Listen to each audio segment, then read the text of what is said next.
बहुत समय पहले सतयुग के पावन युग में एक नगर था जहां लोग बड़े धर्मात्मा और भक्तिमान रहते थे। उसी नगर में ज्ञानी संत अपने शिष्यों को धर्म और भक्ति का ज्ञान दिया करते थे।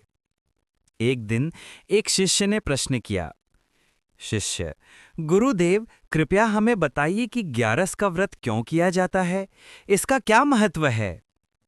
संत मुस्कुराए और बोले, संत वत्स, ग्यारस का व्रत स्वयं भगवान विष्णु का प्रिय व्रत है। इस दिन उपवास करके और उनकी पूजा करने से मनुष्य के जन्म जन्मांतर के पाप मिट जाते हैं। ये व्रत स्वर्ग, ऐश्वर्य और अंत में मोक्ष प्रदान करता है। अब मैं तुम्हें इसकी अद्भुत कथाएं सुनाता हूं। पहला प्रसंग, राजा हरीशचंद्र। प्राचीन समय में सत्य के प्रतिमान राजा हरीशचंद्र राज करते थे। वे धर्मप्रिय थे, पर एक बार उनके जीवन में संकट आ गया। उन्हें अपने वचन पालन के लिए राज्य, परिवार और सब कुछ त्यागना पड़ा। वे शमशान में काम करने लगे।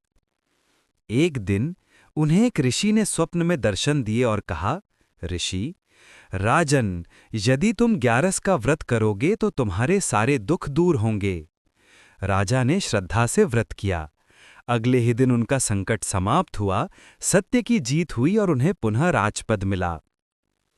इस प्रकार ग्यारस का व्रत मनुष्य को कठिन से कठिन संकट से मुक्ति दिलाता है। दूसरा प्रसंग, राजा रुक्मांगद।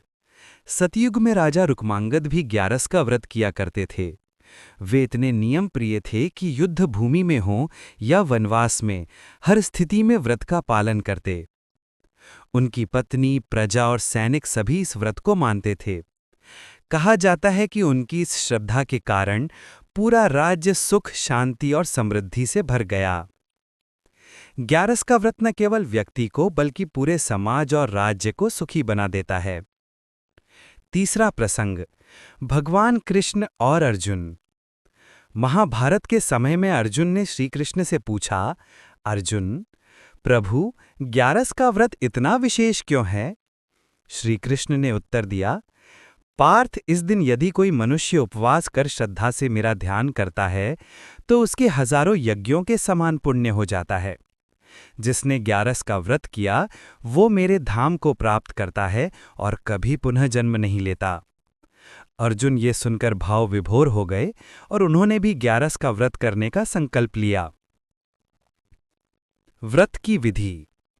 संत ने आगे कहा, वत्स, ग्यारस का व्रत करने वाले को